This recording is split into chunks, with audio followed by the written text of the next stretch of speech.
Your eyes. That is the coding on the glass. The glass is on the back side of your. I'm sure you can go and fill it at how this coating is. It's very, very thin. So it is very, very difficult to manufacture the coated glass. So it's not that everybody goes and do that. You need a lot of expertise, experience to do this. Now somebody can ask, come on guys, what they are talking, 14 layers, 24 layers, are you mad? Why do you need to do that? Just put the 2 layers and give me. I don't need the 24 or 14. The reason is, each and every metal layers has its own function. Okay? We call it as a top layer, which is important for the reflections and the transmission of the light and color. You have a internal functional layer, is one of the important layers for any low-E glass, which gives you the reflection of short and long wave infrareds, which gives you the U value. And remember, this metal is a silver metal, and we are using 99.9% pure silver metal into it. Okay. And the next one is the protection layer. Like we put it a special protection layer on top of the coating, which gives an excellent chemical and physical durability to this coating. So you can process this glass without any issue, though it is a very soft coated glass. So each and every layers are very, very important. Again, questions. I'm sorry for posting so many questions. I have a habit of doing that. But this is important when you are designing a project. Okay? These are at least 4 basic questions you need to ask when you are sitting in a mid-lace. How much natural daylight I need? I already talked about the lux level, right? Do we need that 113,500 lux level to come inside, or I need only 500 lux level? That's a question which we answer. How much solar heat I can keep it away? Obviously. We are soaring in the temperatures in like 52s, and I don't know, Kuwait was 58 this summer, so I don't need that much heat coming in for sure. I don't want to sweat sitting in my office. How much? I've seen many of the projects, okay, when we talked about with the consultants and architects, okay, I'm sorry for these guys, but they always come and ask me, you know, I'm putting up a building in Dubai and I want a 75% light transmitted glass. I said, what? What are we trying to do here? 75% light transmission in Dubai? For sure it's not for this region. I believe, yes, if you are talking about Europe, yes, that's a need of an hour, because you don't have much of a shine or sun in the Europe. So you need whatever the light is available, you want it inside. Okay, so you can feel a little bit comfortable. But in this region, you don't need that much of light transmission. What about the glass reflection? Very important question to be asked. Reflection is very, very important. Again, it's depending upon what kind of a buildings you are talking about. If it is a commercial building, do we need an internal reflection or we don't need? Nobody, okay. We don't need an internal reflection of the glass, right? Because what happens is, when you are, I'm sure everybody would have seen through the glass in your house or office or anywhere in the restaurants or hotels, right? Normally what you see, you don't see that clearly outside, right? You see most of the time your faces or the reflections of the furniture or something which is sitting in your room or something. That's an internal reflection. Imagine what happens in the night time when people are working in an office. Night is not meant for the working, but that's the need of an hour now. Most of the people in the world have started working in the night because of IT and all those companies. What they want, at night 2 o'clock, they wanted to go and relax with a coffee a little bit, okay, so that they can stretch and see outside what exactly is happening. You have a beautiful glass facade, and you are just taking a coffee and you wanted to go and see outside, how the traffic is, how my outside atmosphere is, and then you started seeing your own face in the glass. Do you want to see your own face? Sometimes no, right? Sometimes no. We don't want to see our face sometimes. We wanted to see outside, but I'm not able to see it. That's the problem. That's the important part of an internal reflection. When you are designing a glass, you need to see that what kind of this building is going to be. Do you need this building? Anybody wanted to associate their name with this kind of a building in the world? I'm sure no. What's the wrong with this? The glass has been used having a very, very high light transmission. So look at the certain windows are with the blinds, certain with the flaps and so many things. So your look of your building is gone completely. Or you want this. Looking through the slides. Let me try to snake some view out of my building. For sure it's not. Another important thing, transmission and reflection. What's the difference between this building? It's a huge difference between the two. The building on the left side is a Berlin railway station. It's a couple of, I'm sure, there are many people over here from Europe, they might be knowing this station very well, that it's a multi-story railway station, and they wanted to use the glass on the skylight. And in Europe, everybody knows that it's always overcast conditions, right? So everybody wanted to start using the artificial lighting. So what has been done is they've used a 60% light transmission glass on the skylight so that they can get most of the light inside, so they can reduce the artificial light during the daytime. Next to it, Mr. Burj Khalifa. And I'm sure we all are proud to say that it's 100% guided glass. Very difficult task when people were selecting the glass for it. The architect wanted a very distinguished silverish appearance glass because they want that building to be stand out in the downtown of Dubai. And they said, yes, I want as low as possible the light transmission, but at the same time, I wanted a comfort of people inside the building as well. I don't want to use a lot of artificial lighting. And you can see that at the end of the day, we have selected the 19% light transmission glass. Only 19% light transmission glass, but I'm sure most of you would have gone inside the Burj Khalifa. You don't feel that it's only having a 19% light transmission glass, right? It's comfortable. So it's important that what you want and what kind of building is going to be. Based on that, you select your glass. Very important thing, color rendering index. Everybody is talking. I'm sure whoever knows about the glass, I walk to your office and say, hey, my glass is having a very high color rendering index. What does it mean? Don't go by the physical terminology. I'm like a physics background guy, but I don't know even that. So don't go into that. Simple is, when you are seeing through the glass, how clearly you are able to see your Ferrari, red cherry Ferrari parking in your parking. You wanted to see that red cherry color, right? You don't want to see the blue red car, and that's the color rendering index.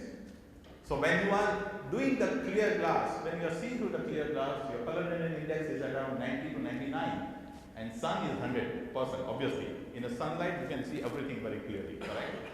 But when you start putting the coating and when you start using the different substrates for the coating, the color index starts dropping. So it's important that you look at that aspect very well. Because if you are building up a building on a Palm Jumeirah or on a Corniche, when your client is sitting in his office, he wanted to see the blue sea outside, right? The blue color. He doesn't want to see that greenish bluish water. So that's the color rendering index.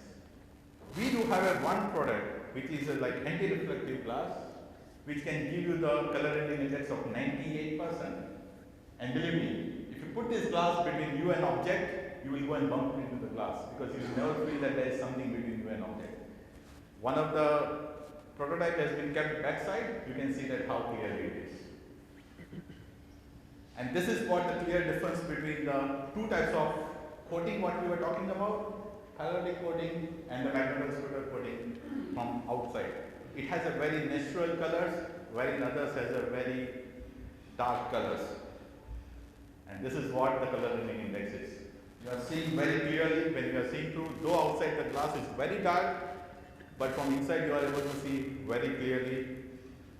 Obviously, I don't have a Ferrari or anything, so I am living with this Peugeot. Okay, so but I'm sure everybody would be having a Ferrari over here. So you see your cherry red car with a clear glass from when you are seeing from inside to outside. Visible light transmission. We already talked about it, what exactly it is. It is like how much light is coming in your building. Reflection, we already again talked about between the two kind of products, what exactly it is. It's depending upon what you want and what the purpose of that building is. And this is what I was talking about, the internal reflection. She is trying to look at it, so in the night time outside her apartment, she can't be able to see anything. She can see her face only. But on the next side, next to it is a very, very low reflective glass, and you can see everything very clearly even in the night time. Another important factor which everybody talks about nowadays is either it is a solar factor or solar heating coefficient or the G value. Okay, the European guys would be familiar with the G value terms more. It is nothing but, in a layman terms, how much heat coming inside your building. Either it's a direct or the re-emitted heat through the facade. So, going by this definition, how much SHGC we need in this part of the world? We need low or high? Obviously we need low. We don't need much of a heat coming in your building in this part of the world. But in Europe, where it's a very cold climatic conditions, it's a reverse. You want more and more heat coming in your building so that you can reduce your heater consumption, heater running time and everything. Another term is which is a relative of its shedding coefficient, but remember, shedding coefficient is a ratio of SHGC. Okay, so the real term we should always talk about should be the SHGC, solar heat gain coefficient, whenever we talk to the people, because this is a little bit of kind of a misleading term sometimes, okay, because it considers about the ratio of 3 millimeter clear glass and all blah blah blah. It's not a real representation of the whatever the heat which is coming in your building. Another factor, U value. Everybody talks about, I need low U value, low U value. What's the U value? It's nothing but it's air-to-air heat transmission through your facade because of the temperature differences. Okay, so I'm sure everybody is convinced and everybody will be agree with me that in this part of the world we need as low as U value. Reason is I wanted to keep my air conditioner cooling as much as possible inside the building. I don't want it to pass it through the facade. Another question has to be, everybody has to think of it, low E glass has to be used on a surface number 2 or surface number 3. That's really sometimes a very critical question which people started asking now, and it's good sign because people have started learning out of it that what are the questions. Just to give you the example of that, you can see the difference between the two. When you use the low E glass on surface number 2, you are getting a maximum mileage out of that glass. But when you start putting on the surface number 3, you are already allowing a lot of heat coming in your building. So it's always, whenever somebody walks to your office and talks about the low E glass, ensures that you start putting on the surface number 2, not on surface number 3. Is there any ways and means of reducing the U value? Sometimes people have started coming in, oh, I need a U value of 1 with a glazing of 612.6. I'm sure everybody knows that standard glazing in this part of the world is 612.6. Is it possible? No, it's not possible every time. But there are different ways by which you can reduce your U value. The first, you increase your air gap.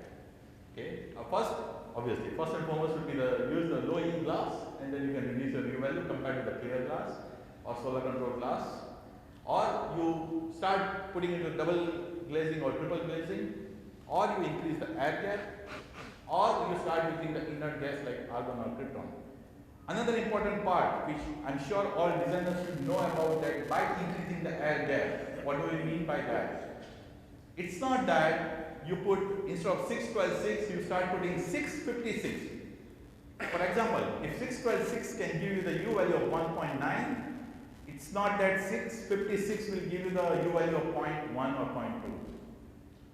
I'm sure everybody would have seen that after a certain extent of the air gap, okay, your U value start becoming flattened. It's coming down, and it started flattening. And that number is around 22 to 24 millimeter air gap.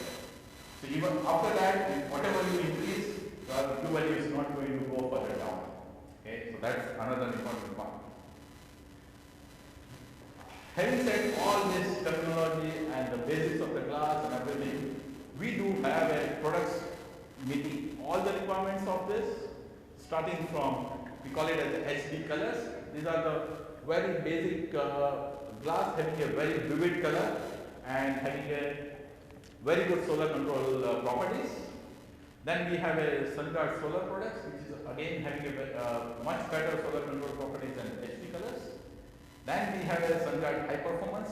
That's a very high performance glass having a very good solar factor as well as the very good U value. So it gives you the dual purpose. Okay. And then we have a SN product, that's a double silver. You remember we talked about that one of the metals is the silver. So you keep increasing the silver layers, like 1 is a high performance, 2 is a super neutral, and 3 is a super SNX, okay, it's extra selective. As of now in the world, there are triple silver products are only available, though everybody is trying day and night to go for a quadrilayer silver products, but you know the challenge is the color. The color of that coating is changes drastically, because at the end of the day, coating is nothing but physics. And as we know that we can challenge the physics up to a certain extent, not beyond that our capability is not there to stretch it further. And we do have a lot of other products which can be used for the interior designs and all those things. Last important point to talk about the selectivity. What is the trend nowadays? I want a lot of comfort when I am in my office, and I want a lot of transparency. But in this part of the world, at the same time, I need a lot of light coming in sometimes, but I don't want that heat coming in my building. So is it possible? Yes, there are solutions with the triple silver products wherein you can get a products like 60% light coming in, but at the same time only 28 solar factor. So you can imagine that you have a lot of light but very low heat coming in your building. Second product, 50 by 23, 50% light, 23 solar factor. So it is possible, it's not that it's not possible. Everybody is trying to get better and better in this, like people have started developing the 40% light transmission and 17 solar factor or 14 solar factor, but those products might be available, but it is very unstable product as of now. But I am sure going forward in coming days, coming months, coming year, everybody will start having a more better and better products in their building. What we do as a guardian to the society, I mean the glazing society of the world, okay, and in this region.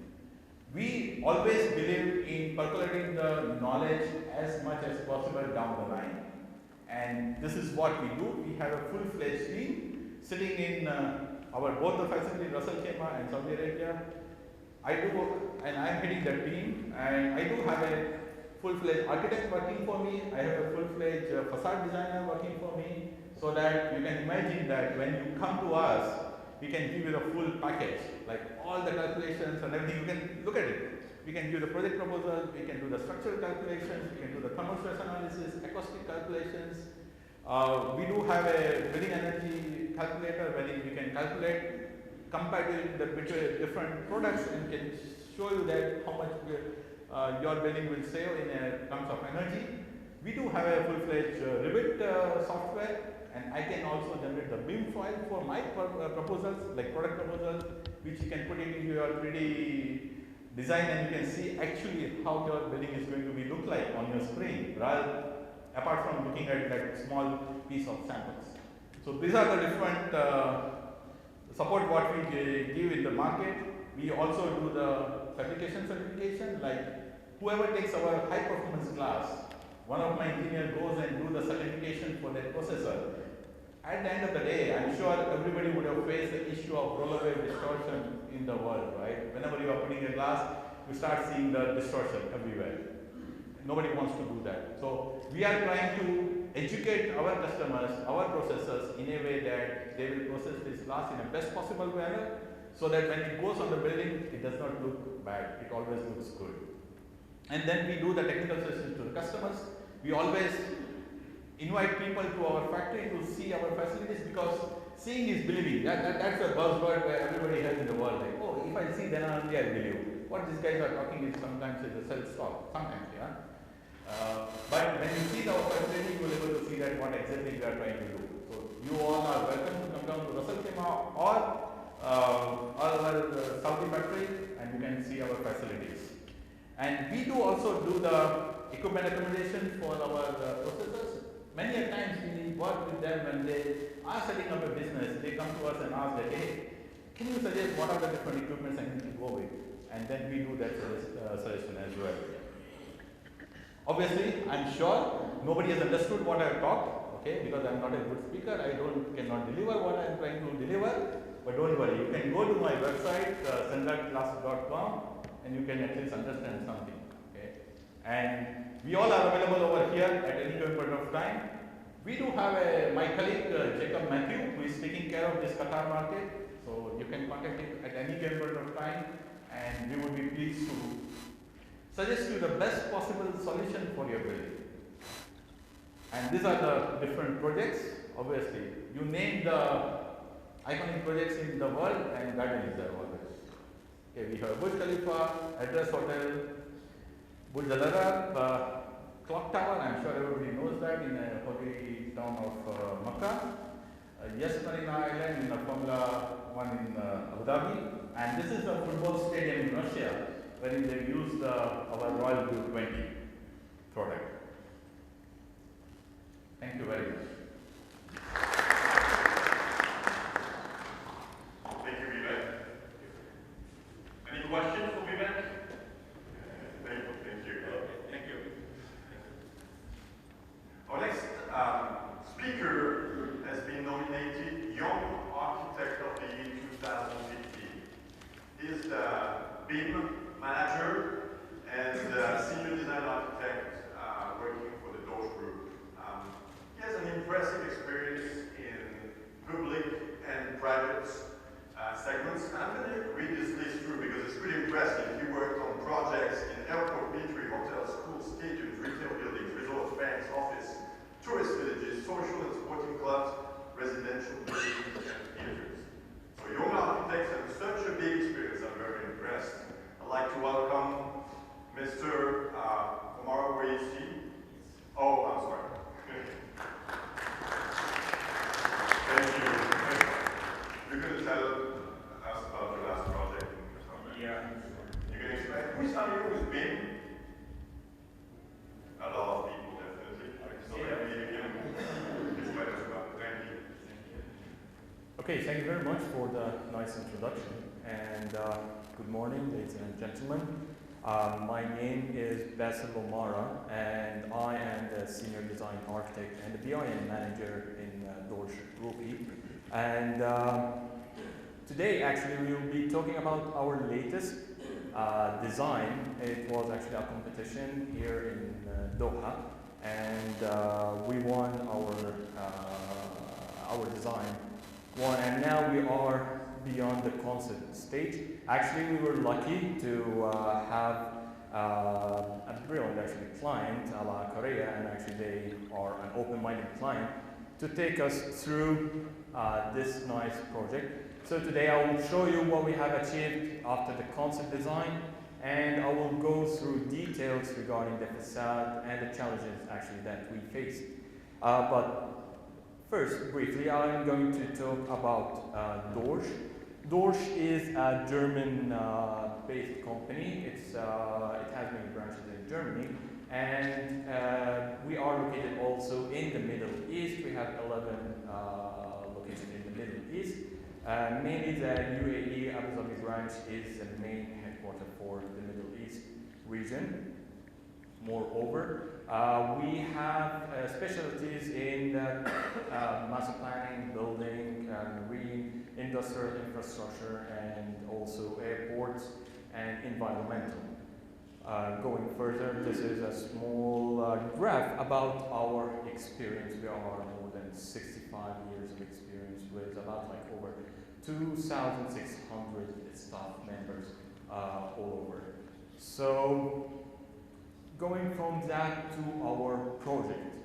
Our project is located in Lusail, and one of the good points is that the project itself is located in the Marina District, if you are familiar with Lusail.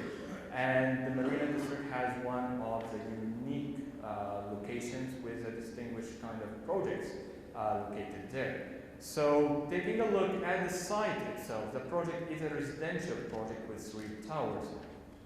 And it is surrounded with, it has a direct sea view, actually, and also when you go back, it is surrounded more than 180 degrees of a sea view. So doing that, this is how we started actually to take our idea. Okay, so going more into details now, if we are going to design a project and we want to consider some of the points, first of all, the scenario, what is going to be our scenario for our project? So first of all, due to the location of the project, we wanted to choose like the best visual to the sea, to have the most open view to the sea as much as possible. Not only that, but also to maintain a dynamic and an iconic shape of the building, because due to the location, this is going to be one of the iconic projects there in Lusail. Furthermore, okay, how about the concept itself? So we took the coral, this is also like improvised from, of course, the sea next to us. And we wanted to take the idea of the corals. It is a porous skin, and we wanted to take this idea and implement it in our design. Furthermore, how about the people? Because the people who are going to be living and using the building, we should consider the social network and the community itself that are going to be in the building. So the building should not only be design-wise, but also should be serving whoever is going to be using the building. So from all of that, we started our design. So how did the design actually develop through its stages? So the design, it is 3 towers, as I said, it's a residential project with one common podium. This podium, when we extrude the heights, we started, okay, let's take a look how we can achieve a more maximum view for the sea. So we started to twist each tower, rotate each tower along its axis, and actually get the best view for the sea.